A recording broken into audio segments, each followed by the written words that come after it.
We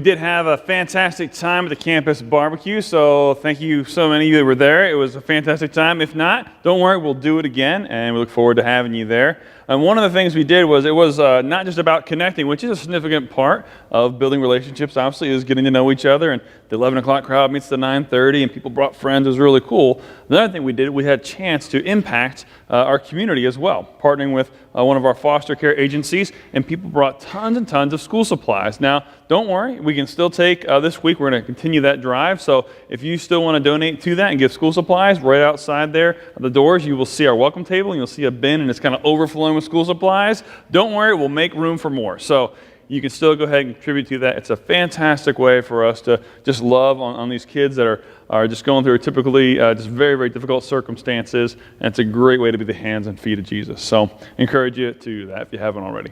So now, some of you know this, some of you don't, but my wife and I lived in Uganda, Africa, East Africa, for a couple years. And it's pretty rough terrain-wise, typically, especially when it comes to vehicles. And so our SUV regularly needed maintenance just because the roads are pretty rough. And so one day I took our SUV in for just general maintenance. And I gave him very specific instructions. And I told the mechanic, I need you to check the suspension, check the tires, because those are big things. You don't want to like blow a tire out in the middle of nowhere, Africa, and all this kind of stuff. And then I just said, you know what, and while you're at it, do an oil change. And I thought, what could go wrong, right? Seemed like pretty basic instructions. He said, no problem. Let me repeat. He said, no problem, which apparently in Ugandan is translated into a problem. The next day, or a couple days later, I went and I picked up the vehicle, and he said, it's all good. It's all good. And I said, great. And I actually was going on a pretty long journey that day to the next town, several hours away. And so picture in your mind's eye here, just kind of stereotypical East African plains here, like the tall grass, that like one tree, that acacia tree, you know, like that's what I'm driving down, right? And I'm about an hour into this trip when all of a sudden the check engine light comes on. Now that check engine light has another name. Do you know what that name is? It's the dummy light. Because you feel dumb when it comes on, right? And so like maybe you've even attempted to like, not me, but people I know have put like tape over that dummy light, right? Because you're just like, if you pretend it's not lit, then it's fine. And I think nothing, I mean, it must be an electrical issue. Nothing could be wrong. Because my mechanic said, it's all good. He said it's all good. So I'm pondering all these, like, what could be wrong? Maybe it's electrical. Hope there's not a fire. Like, in the middle of nowhere. And while all that's happening, the car completely just shuts off. So it's a manual. It's a stick shift. And so I come to a gradual stop in the middle of nowhere. And so I'm just kind of like, seriously? Like, what do I don't know a lot about cars, so I decided to do the one thing I do know how to do, and I can open the hood, right? And so I open the hood, and any idiot can check the oil, even me, and so I do that. And I pull out the dipstick. There's a reason they call it that, I think. And I pull out the dipstick, and it's bone dry. And I'm like, that can't be right. Even this guy knows that. And so I'm like, I must have done this wrong. So like I clean it, and I'm like, there's got to be oil, and I put it in. Bone dry still. Apparently, in the oil change, you have to specify put in new oil. And so it ended up being just a train wreck. And so I did the only thing that I knew to do. I found the nearest giraffe, jumped on it, and I rode it all the way back to my house. And so that's what you do when you live in Africa. So some of you are like, is that a joke, or it's a joke? There are not giraffes just like walking around everywhere like stray cats and dogs, okay? And so, now I'm going to guess most of you have not had that kind of experience, at least in East Africa. But you probably have had an experience where you've asked someone to take care of something, like water your plants, or take care of your dog while you're out of town, or house sit, right? And whether you were the one taking care or asking them, you probably left specific instructions. And when you come back, you kind of hope and expect those things to be taken care of. And it's great when it's great, but it's not so funny when it goes sideways, right? Well, we're going to talk about that a little bit today. These specific instructions that God gives us in relation to creation. Because we're in this series called In the Beginning. And it's literally in the beginning. We're looking at the first pages of the Bible, the book of Genesis, which means beginning.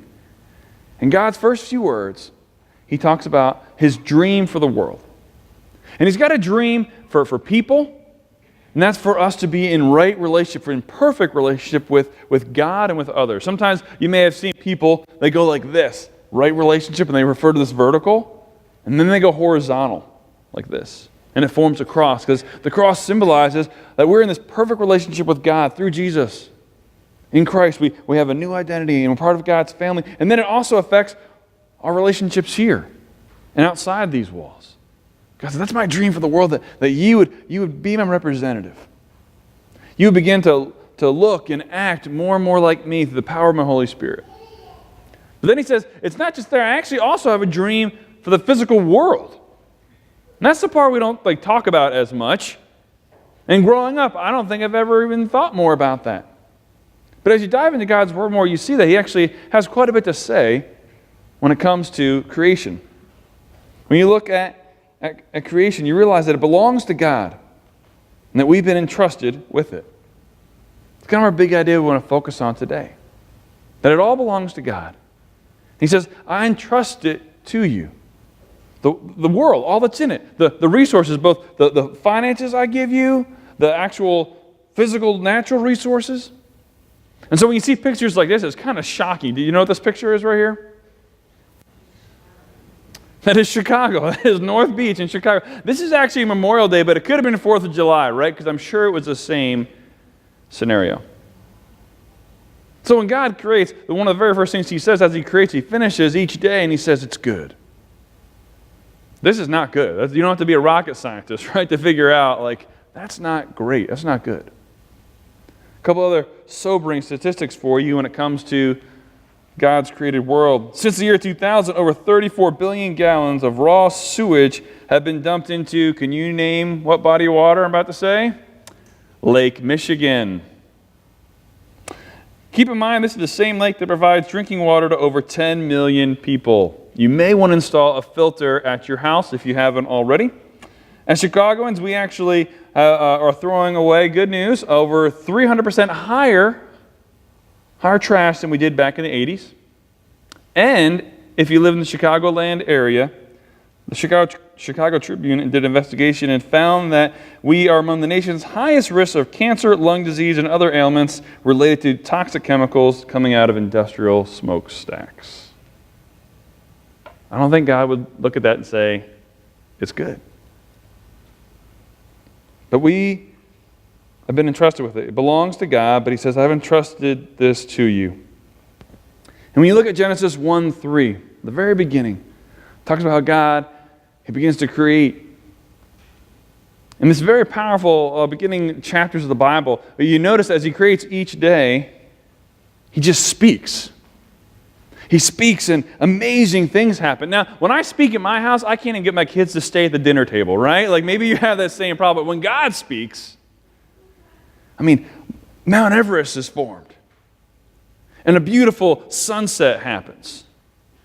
And it's just amazing. So that's when he creates plants and animals. But then, as we read on, he creates people. He creates Adam and Eve, male and female. And something different happens. He doesn't speak. Do you ever notice that? He doesn't speak them into existence. He forms them into existence. He takes the dust of the ground and he forms Adam, and then he breathes the breath of life. The Hebrew is ruach, meaning not just like breath, but it's literally God's spirit, God's presence. He says, I'm putting that in you. And then he creates female. He says, it's not good for you to be alone. You need someone to come alongside you, a complement. We're going to talk more about that next week. But he says, you're both created in my image.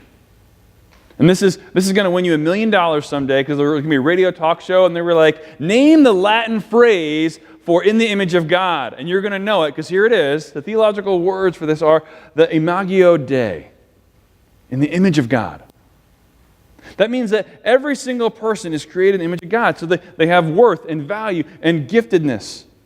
They have gifts. You and I have gifts to use. And so when we ask you to contribute, we say serve on a team, because we know you have gifts. You may think they're dormant or you don't have them, but you have them.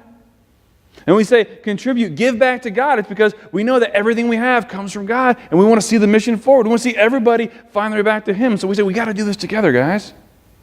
And we're all created in His image. So like even that annoying neighbor, created in the image of God. That coworker that you don't like probably say out loud is annoying, but you know they're annoying, and you wish they knew they were annoying, created in the image of God. Your spouse is created in the image of God. That sibling that annoys you a little bit, created in the image of God. Whoever it is that gets under your skin, created in the image of God.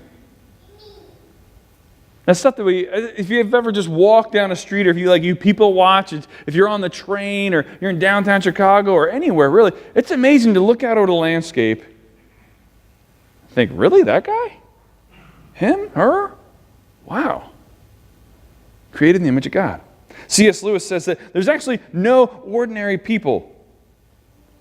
You've never met an ordinary person, he says, because everyone's created in the image of God. It's pretty wild to think about. And because of this Imago Dei, this creating in the image of God, it gives us a very significant understanding of our relationship when it comes to how we're supposed to interact with each other and the rest of creation. It says, first of all, that we're a unique reflection of God. That means we're different than the rest of creation. We're different than cats and dogs and plants. We reflect what He looks like, what the Trinity looks like, the Creator. We also then are utterly reliant on God. Literally, we cannot breathe without His grace and mercy. Our heart doesn't beat unless God says, you get to have your heart beat today. And that makes us ultimately then responsible to God. See, our character and all of our traits and our very nature, everything, our essence about us, all is from God. And so as much as we like to think that I make things happen, I create new stuff, I'm self-reliant, I'm self-sustaining, it's sort of true, but really not. We're just the created ones, and we serve the Creator. We're responsible to Him. So God makes these two people in His likeness, and He says, you're very unique because you're in my image. You're different than the rest of creation. But I want you to interact with the rest of the world in a very special way. Here's what it says in the book of Genesis 1, verse 26. It says, now let us conceive a new creation, humanity, made in our image, fashioned according to our likeness, and let us grant them authority over all the earth, the fish in the sea and the birds in the sky, the domesticated animals and the small creeping creatures on the earth. So God did just that. He created humanity in His image. He created them male and female. And God blessed them and gave them this directive: be fruitful and multiply. Populate the earth. I make you trustees of my estate.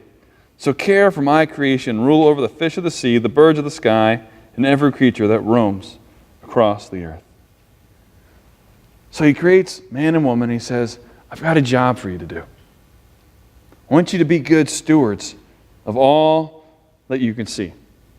Now, this theme doesn't just stop in Genesis. We think, oh, yeah, in the beginning, that's where it ends. Then God gets off a soapbox and it goes away. It actually continues on into the very fun book of Leviticus. Only one person knows that is not an exciting book. Typically, it gets a bad rap. And I'm going to go on my own soapbox here for a second, because I'm going to guess in your quiet time this morning with Jesus, you probably didn't open up the book of Leviticus. Leviticus, people kind of think of as even the word to say Leviticus is kind of that just sounds like a disease. You've got Leviticus, no! And we just don't think it's a good thing. But it's actually an incredible book because it's full of details. God goes to great detail, great length, to give all kinds of specific instructions on how to prepare certain foods and how to take care of your health and your hygiene, because He wants you to be okay and to be healthy and to be taken good care of so that you can take care of others and take care of then the the world. And so God's people, the Israelites, it's in the Old Testament, and they're His chosen people, and He says, hey, you're about to enter the promised land.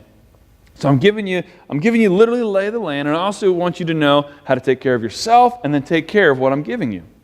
And so He says this, for 6 years you may plant your fields and prune your vineyards and harvest your crops. But during the 7th year, the land must have a Sabbath year of complete rest. It's the Lord's Sabbath. Do not plant your fields or prune your vineyards during that year. You don't store away the crops that grow on their own or gather the grapes from your unpruned vines. The land must have a year of complete rest. See, God knows that it's by our own nature that if we're not following God, our natural tendency is to just take, right? If you work in corporate America, or really just anywhere in the world, you know your first premonition is that I've got to look out for me. And it's encouraged in the workplace. How do I advance? How do I get ahead? How do I show that I'm a great worker? How do I show that my family is the best? How do I, and it's just, and so He's saying, don't do this in your relationships and don't do it with the land, because He knows that we will extort it. We'll just absolutely exhaust it until it's gone. He says, but no, don't do that with your relationships, and don't do it with the land either. See, it's meant to replenish, just like a great relationship or a great meal. It says it needs to have rest. It's countercultural. We're called to live counterculturally if you're a Christ follower. In the way we interact with creation, with people, and all of our thinking. It's supposed to be countercultural, not just go with the flow. Now, it's a very countercultural thought, and I remember learning this lesson when I was young. My aunt and uncle were farmers, and so they lived in Pennsylvania. Even though New Jersey is called the Garden State, apparently the soil isn't always good or something like that. And so they lived in Pennsylvania, and they taught me this lesson early. They never planted the same crop in the same field 2 years in a row. You know this probably. It's called crop rotation. So they would plant corn here 1 year, and then they wouldn't plant corn again, because if you keep doing that, it depletes it. And if you do that too long, all of a sudden the soil becomes useless. And so they would put green beans there, because green beans had this crazy way of using different nutrients and actually replenishing the same soil, but not taking away what the corn just did. And then they would plant over here where the green beans were last year, they would plant the corn, and there would be this continual fruitfulness that would happen. And then they did this crazy thing. Kind of like in the Bible here. Every couple of years, they would just let the land be dormant. They would give it a rest. It's very interesting how a lot of God's principles apply. Yes, they apply to creation. They also apply to us as His created ones. To be fruitful and to have these fruitful relationships. But He says, take care of the land, take care of each other. And then He goes on to say that when you harvest the crops of your land, do not harvest the grain along the edges of your fields. Do not pick up what the harvesters drop. Leave it for the poor and the foreigners living among you. I'm the Lord your God. Why does He say this? Why does He say leave the leftovers? Don't touch it. Leave it there. I think He's saying, He says the land is mine. He's trying to remind everybody that creation belongs to me. You're to be a good steward of it. And ultimately, my dream for the world isn't just to worship nature. That's called pantheism. It's to care for people. I want people to come to know me. I want people to find their way back to me by the way we interact with each other, by the way we interact with the world, and we take care of all that He's given us, all that He's placed in our care. And so, a couple just takeaways real quick here. Number one, when you think about just being a good steward, be intentional about caring for God's creation.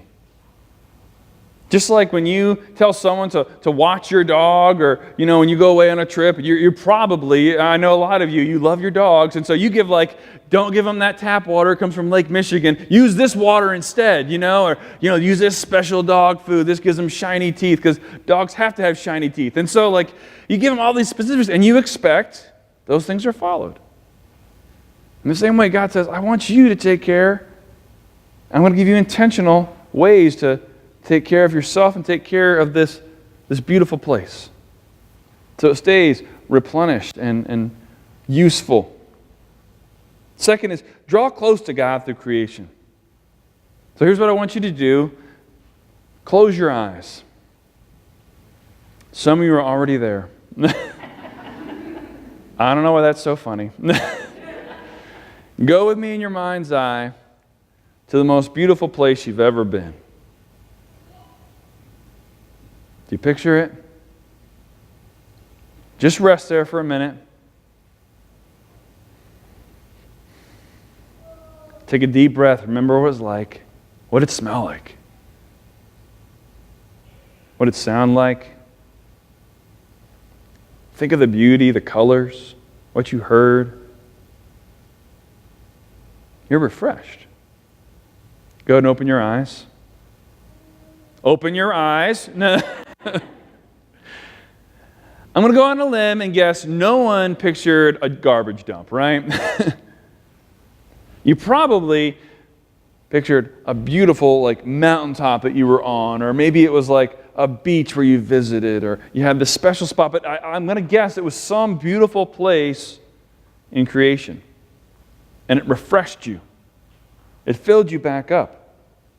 See, Psalm 19 talks about this, that when we're in God's creation and delighting it, Psalm 19:1 says this, that the heavens declare the glory of God, literally the presence of God. And the skies proclaim the work of His hands. See, through creation, Romans puts it this way, it says, through creation we know God. He says, for ever since the world was created, people have seen the earth and sky, and through everything God made, they can clearly see His invisible qualities, His eternal power, His divine nature. So they have no excuse for not knowing God. So again, we don't come into a living relationship with Jesus through nature. We don't just worship the nature and think, oh, the trees made the trees. No, there has to be someone beyond. If we just worship nature, again, it's called pantheism. It says that you can realize there's a creator. You can realize there's these qualities. You realize that He is creative and you have a deeper appreciation. When you look at these pictures, for example, look at this. You guys are going to think I made this up, okay? This is the Rainbow Mountains of China. I did not even know this place existed just till this week when I was Googling most beautiful places. Looks fake, doesn't it? Man, the heavens declare the presence of God. Or what about this one? The Grand Prismatic Springs, Yellowstone National Park. Scripture talks about that someday that God is going to restore the world. There's going to be a new heaven or new earth, and there's going to be such colors that our minds have never even fathomed them. This is one of the largest hot springs in the U.S. That's crazy, isn't it? What about the northern lights of Iceland? Look at that. Coincidentally, we're going to have a mission trip to all these spots coming up shortly. And then, this is probably one of my favorites. This was my view out my window growing up in New Jersey. I'm just kidding. New Jersey's a cesspool. Everyone knows that. No. But look at that. And then look at all four of these together. Don't you feel refreshed just looking at that? What is that? God has put inside of us the desire for us to know Him, to be refreshed. Creation demonstrates the reality of God's existence, the brilliance of His creativity, and we have this deep appreciation for who He is and what He's created, and ultimately, so we know Him. So we find our way back to Him. And the last thing is that we're called to care for the poor by caring for creation. There's many people that are hurting right here in our own backyard. But when you think globally, there's people that are hurting even beyond that. People that look a lot like this. Many of these areas of the world, they don't have the basic things that we have, like clean water, like healthy soil to plant good crops. Maybe it doesn't even rain where they live. Maybe it's even regulated what they can farm or produce. And so by our interacting with creation, these people, again, are created in the image of God, and how we use our resources directly affects many of them, because many of them are specifically reliant on creation for their livelihood. And so you see, when we care for what God cares about, creation, we also then care for what His heart beats for, and that's for people. The two are actually linked together because people are created in the image of God. And so what do we do with all this? You're like, great, now what? Well, we want to give you a couple just practical things that you can just right away start doing at your own home. And these are from our 12 all locations all over our community, so check out this video.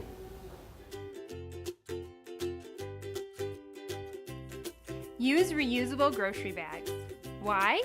One person using reusable bags over their lifetime would remove more than 22,000 plastic bags from the environment. Properly inflate the tires on your car. Why?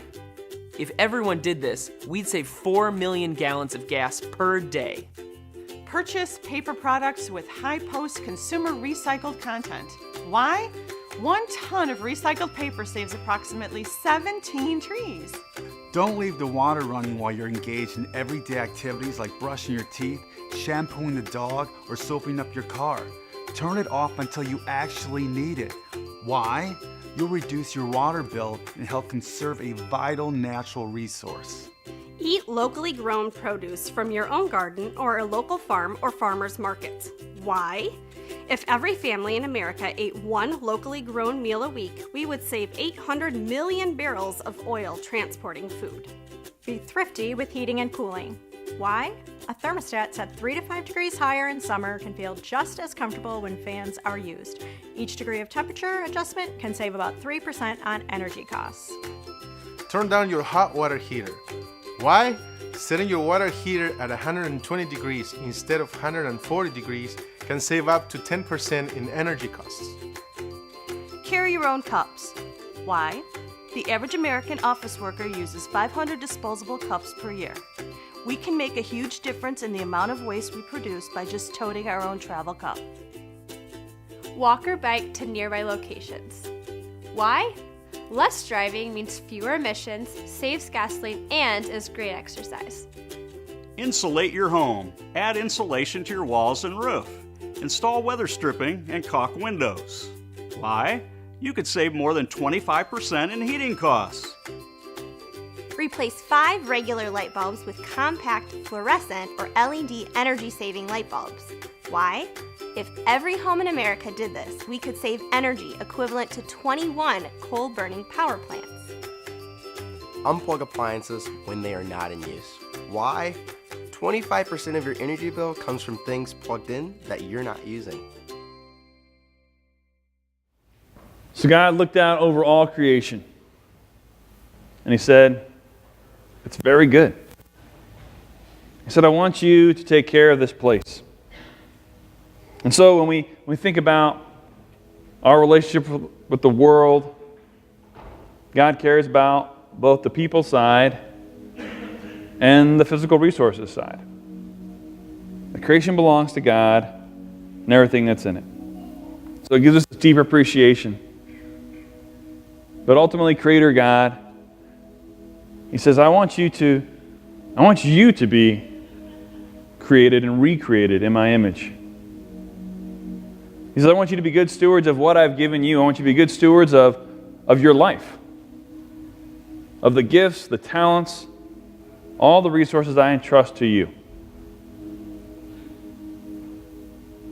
And so what's interesting is that God isn't just Creator God, He also is the Recreator God.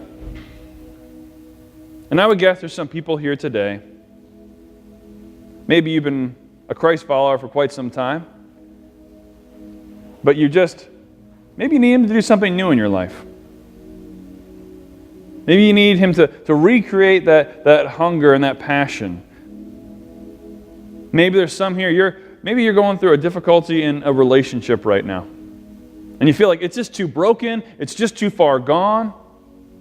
He says, I can heal it. Maybe there's others, maybe you're living in this fear. Like, I'm afraid of the next step, I'm afraid of my situation, I'm afraid of, you can fill in that blank pretty fast, I bet. And you just need peace. See, through a relationship with Jesus, God says, I can bring peace. I can bring hope. I can bring love. I can bring forgiveness. And see, when we enter into that relationship, we find our way back to God. What does God do? He doesn't just speak. He forms. He begins to recreate and form us into His image once again. He starts smoothing out those rough spots in your character and maybe some attributes and some habits you've picked up along the way. They're holding you back. You're not becoming everything God wanted you to be. It's like you were made for more. You were made to be my image bearer. You are meant to carry my love and my grace, this good news everywhere you go. And you're settling for less. No. Not my family, not my child. You are made for more. I'm gonna recreate you. I'm gonna form you. I'm gonna breathe my Spirit into you. I'm gonna send you out to bless people. And as you go, you bless people with my presence. You share the good news of when Jesus became real to you. And how He's working in your life, and how you were apathetic, you were pessimistic, you were cold. And He brought you near, He made you come alive.